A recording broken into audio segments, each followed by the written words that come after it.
안녕하세요. 안녕하세요. 간단한 자기소개 부탁드립니다. 네, 정신과 전문의 유미라고 하고요. 영주에서 정신과 전문의로 일하고 있습니다. 두 아이 엄마고요. 오늘 제가 궁금한 게요. 부모가 자식 곁에 있기 때문에 오히려 불행해지는 경우가 있는 것 같습니다. 어떤 부모일 때 자식이 고통받게 되는 것일까요? 제가 생각을 해보니까 대화가 안 되는 부모. 왜냐면 대화가 안 되면 충고가 없잖아요. 의존적이든 독립적이든 가학적이든 폭력적이든 그 제일 베이스는 대화가 안 되는 사람이라고 봐요. 그렇다면 대화가 안 되는 거에도 종류가 있을 것 같거든요. 일단 전제가 조금 맞는지 모르겠는데 대화가 우리가 잘 됩니까?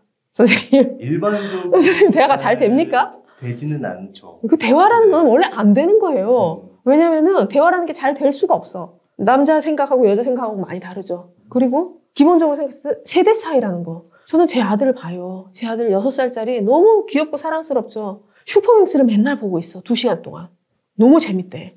내가 그 얘기를 해주면 좋아할 거 아니에요. 근데 나는 재미가 없어. 그래서 기본적으로 그렇게 사랑하는데도 대화가 안 되니까 개개인의 대화라는 건 잘 될 수가 없다는 게 대전제 하에 되는 거고 지금 대표님하고 저하고는 잘 되는 편이지. 왜냐? 대표님이 제 얘기를 들어주기로 작정을 하셨거든요.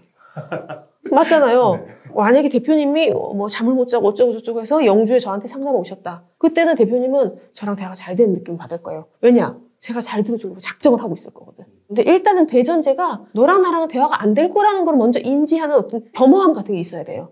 근데 지금 부모랑 갈등이 생긴다 할 때는 자식도 부모를 이해를 못할 거라는 거를 모르고 부모도 자식을 이해를 못할 거라는 거를 인지하고 있지 않아. 서로 평행선 가는 게 당연한데 그러면은 이렇게 가는데 이거 좁히려면 요만큼만 좁혀도 되게 많이 좁히는 거잖아요. 그래서 일단은 대화는 안 된다는 전제 하에 접근하는 게 맞다. 저는 그렇게 생각합니다. 그렇다면은 이게 부모 자식 간의 대화가 안 되는 부분들이 있을 건데 그렇죠. 그런 부분들을 어떻게 생각하시나요?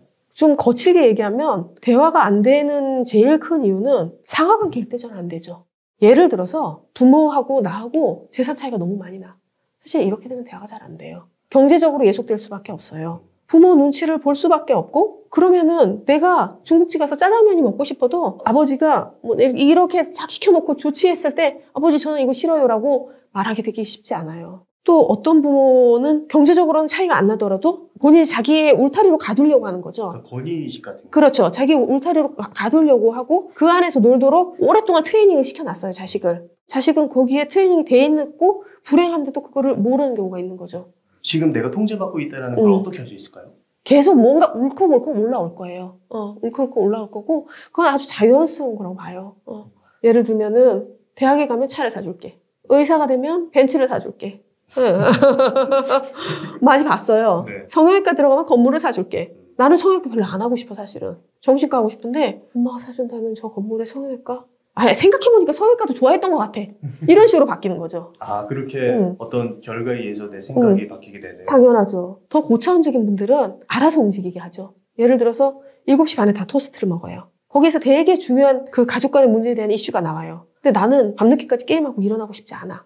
그러면 그렇게 얘기하고 너 자라. 안 일어나도 돼. 그렇지만 안 일어날 수 없잖아요. 예. 그럼 더 세련되게 하시는 분들은 그런 식으로 하겠죠. 어떻게 보면 알아서 눈치를 보는 거죠. 알아서 눈치를 보는 단계가 어떻게 보면 최고의 통제 단계죠. 뭐 사주고 이런 거는 약간 하수. 나 죽는다. 그거는 너무 초하수. 알아서 움직이게 하는 거 최고 레벨. 사실 부모가 자식을 알아서 움직이게 하려고 그러면은 쉽지 않아요. 부모 재력, 건강 다 있어야 됩니다.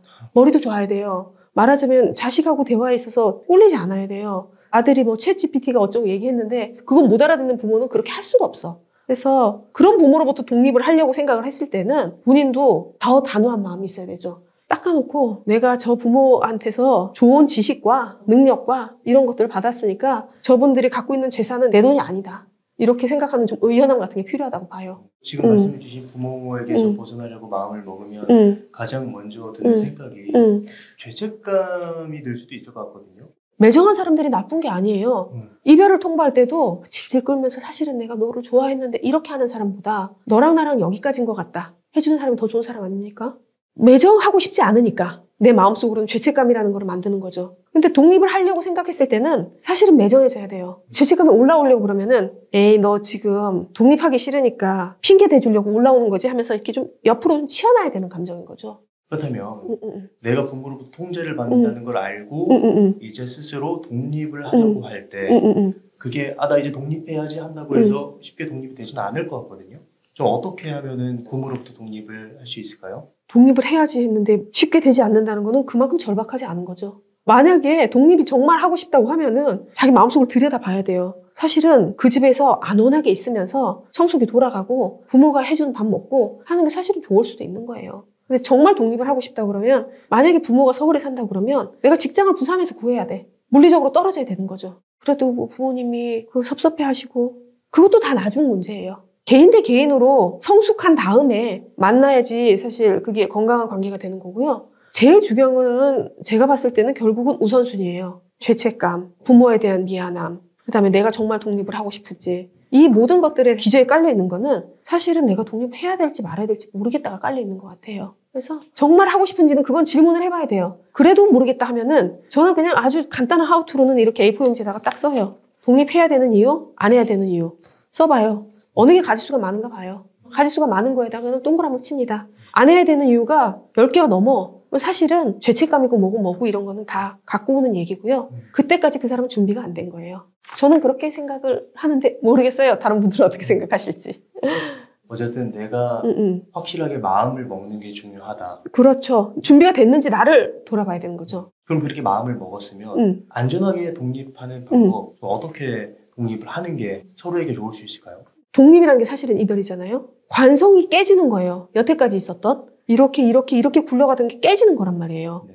안전한 거는 없죠. 안전하려고 하면 할수록 서로 더 시간만 길어지고 힘들어지겠죠.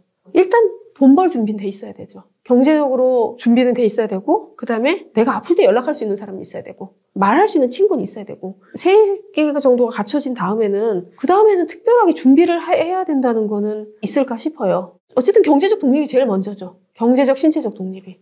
그 다음에 마음의 독립은 따라오는 거죠. 근데 어쨌든 부모님과 나라는 이 관계는 피로 맺어진 관계잖아요. 네. 그래서 딱 끊어야지라고 마음 먹기도 굉장히 어려울 것 같고 끊어야지라고 생각한다고 해서 이게 끊어지는 건가라는 의문도 들어요. 피로 맺어졌으니까 더 친해야 되고 대화가 잘 통해야 된다? 이것도 어떻게 보면은 고정관념일 수가 있을 것 같아요. 저는 좀 죄송한 얘기지만 저희 부모님들보다도 지금 동경에 있는 40대 중반 아기 키우는 엄마 아빠랑 저랑 얘기를 하면 얘기가 더 잘 통할 거라고 봐요. 그래서 부모랑 얘기가 너무 잘 통해야 되고 우리가 이걸 끊어버릴 수 없다. 막 끊어야 된다고 말하는 건 아닌데요. 그냥 좀 편안하게 생각하고 지금은 좀 멀리 있는 관계. 그러다가 나중에 뭐 드라마 같은 데도 많이 나오잖아요. 결혼해서 손주 생기면 손주 보면서는 서로 이제 공통 관심사가 생기잖아요. 예쁘네 하고. 그럴 때 또 만나면 되는 거고 막 지금 뭐 서로 대화도 안 통하는데 만나가지고 주 2회 뭐 가족 모임을 해가지고 가족 모임 고역이라는 사람 너무 많이 봤어요. 왜냐면은 일단 메뉴 선정할 때부터 내 의견이 안 들어가 있잖아요. 억지로 그렇게 한다고 해서 되는 거는 아닌 것 같아요. 그래서 혈연으로 맺어져 있다는 것이 반드시 내가 완전히 잘 지내야 된다. 이거를 담보하진 않고 게다가 지금 완전히 잘 지내야 된다. 그건 더더욱 아닌 거죠. 시간 두면서 편안하게 나도 독립되고 나도 힘이 생기고 그에 따라서 부모도 또 힘이 생기고 그때 만나서 하면은 더 풍성해지지 않을까 이런 생각을 합니다. 이런 경우도 있을 것 같아요. 제가 물리적으로 멀어졌는데 부모가 계속 이제 찾아오는 거예요. 찾아오고 간섭을 하고. 그거 나쁘지. 네, 나빴어. 또 이제 그거를 선이라는 그런 어떤 포장지로 포장을 해서 뭐 김치 갖다 주고 뭐 갖다 주고. 근데 이런 상황에서 어쨌든 물리적으로 멀어진 거잖아요. 노력을 한 건데도 그러면 좀 어떤 대책을 세워야 될지. 참 이런 얘기하기 죄송한데요. 부모님의 그런 것도 있지만요. 자식도 은근히 사실은 부모한테 매정하지 못하게 했을 거예요. 비밀번호 물어봤을 때 엄마 그럼 나한테 그것까지 들어오려고 얘야 그거 좀 알려줘라. 그럼 그럼 우리 맨날 쓰는 거 있잖아. 알려줬어요. 자식이 여지를 안 줬다고 말 못할 거예요. 그러고 나서 우리 엄마는 나한테 뭐 먹지도 않는 김치 그럼 네가 비밀번호를 먼저 안 가르쳐줬어야지. 부모한테 그게 너무 힘들 때는 엄마 나 그거 싫고 그렇게 말할 수 있어야 돼요. 제가 처음에 말한 게 대화라고 했잖아요. 그런 경우는 대화가 안 되는 거죠. 엄마 나 그거 싫어해. 김치 주지 마. 이 말을 딸이 엄마한테 못하는 거예요. 왜냐하면 엄마는 그 말을 못 알아들을 거니까. 그렇다면 어쨌든 첫 시도는 대화라는 생각이 좀 들어요. 일단 말이 통하면 그렇게 내가 멀어지지 않아도 될 것 같은데 어떤 시도, 그러니까 대화로서 어떤 시도를 해보는 게 좋을까요? 야구 보세요? 야구? 전 야구. 야구 안 봐요? 야구 잘한다 하면 3할 친다는 건 알고 계시죠? 네. 뛰고 날고 하는 애들이 3할이에요. 10번에서 3번 하면 되는 거라는 거죠. 대화가 10번에서 1번 하면 잘 되는 건 거예요. 그러면은 일단은 부모랑 대화를 해서 뭐를 풀어야겠다는 생각을, 기대를 아주 쭉 밑에까지 놔야 돼, 일단은. 밑에까지 놓고, 그런 다음에 해야 될 일은 감정이 들어가는 거를 좀 빼야 돼요. 얼굴 보면서 하면 감정이 들어가. 그리고 전화를 하면 목소리가 감정이 들어가. 그러면 내가 부모에 대해서 감정이 깔끔하지 않다. 이럴 때는 최대한 사무적으로 문자 같은 걸로 해야 돼요. 시간을 벌 수 있는. 그렇게 되면 부모도 내가 얼굴 보면서 얘기할 때보다는 감정이 조금 잘려져 나간 상태에서 접하게 되거든요. 그렇게 되면 서로의 기대치가 좀 낮아져 있는 상태에서 만나겠죠. 그러다 보면 조금씩 실마리가 보일 거라고 생각이 들어요. 김연아 선수가 그런 얘기를 했어요. 화려했잖아요. 탑이었고. 어땠냐 했더니 90%는 고통이었고 10%는 행복했다 이야기했어요. 그 10%의 행복을 위해서 김연아 선수는 그렇게 한 거거든요. 근데 왜 우리는 인간관계를 하면서는 맨날 좋을 거라고만 생각을 해요? 좋은 거 없어요. 대화 잘 되는 사람 없고요. 이렇게 잘 들어주려고 작정했을 땐 잘 들어줘요. 오늘은 그래, 내가 월급도 받았고 우리 엄마도 나한테 엄마가 김치 주지 말라고 그랬더니 진짜 지금 주고 싶어 근질근질 할 텐데 한 달째 안 주고 있어. 아, 우리 엄마도 애쓴다. 내가 좀 봉사하자. 그런 다음에 내가 작정을 하는 거예요. 엄마 하는 거 30분 들어준다. 그러면 대표님이 이렇게 하듯이 아이 컨택 하면서 그러고 나면 엄마 너무 행복하겠죠. 근데 그러고 나서 야, 이제 네가 철 들었나 보다 하면서 김치를 주면 다시 제자리니까 그때는 단호하게 엄마 그거 아니야 라는 건 또 메시지는 줘야 되는 거죠. 엄마가 내 말을 잘 들어줬기 때문에 내가 엄마한테 이런 서비스를 해주는 거야 라는 메시지를 줘야 되는 거예요. 엄마 착각 안 하게. 나도 어느 정도 노력을 하면서 나의 의도나 욕구도 표현을 하는. 그렇죠. 그거 할 수 있어야 되는 거죠. 그거 할 수 없으면은 중국집 가서 짜장면 못 시키면은 백날해도 소용없어요. 제일 간단한 거죠. 먹는 거, 메뉴. 메뉴도 못 고르는데 무슨 말을 해요. 자, 오늘 많은 말씀 해주셨는데 마지막으로 하고 싶으신 말씀 있으시다면 어떤 게 있을까요? 뭐 좀 제 얘기인데요. 아침에 옷을 보면서 오늘은 나이키를 입히자. 딱 갖다 줘요. 딱 어느 날 오더니 엄마, 오늘부터는 이제 내가 옷을 고를게 이러더라고요. 저의 즐거움이 하나 사라졌죠. 근데 아하, 이제 때가 왔구나. 벌써 옷은 얘가 고르려고 하는구나. 이제 6살에 이제 5살입니다. 그래서 벌써부터 자녀로부터 제가 독립을 해야 된다는 준비를 하고 있어요. 떨어지지 못하는 부모들을 보면서 듣고 계시는 청취자분들 중에서도 애기 엄마도 있을 거고 본인도 나중에 이 애가 엄마는 참 대화가 안 되네. 확실히 세대 차이가 나네. 할 날이 올 겁니다. 본인도 남편이랑 동세대 사람들이랑 잘 지내면서 자식들이랑 멀어질 준비를 하고 있는 게 정신건강에 도움이 되지 않을까 그런 생각을 합니다. 네, 오늘 유희주 선생님을 모시고 나를 통제하는 부모에게 어떻게 대처를 해야 하는지에 대한 이야기를 들었습니다. 그럼 오늘의 심리학은 여기까지 하도록 하겠습니다. 좋은 말씀 해주셔서 감사합니다. 감사합니다. 감사합니다. 네.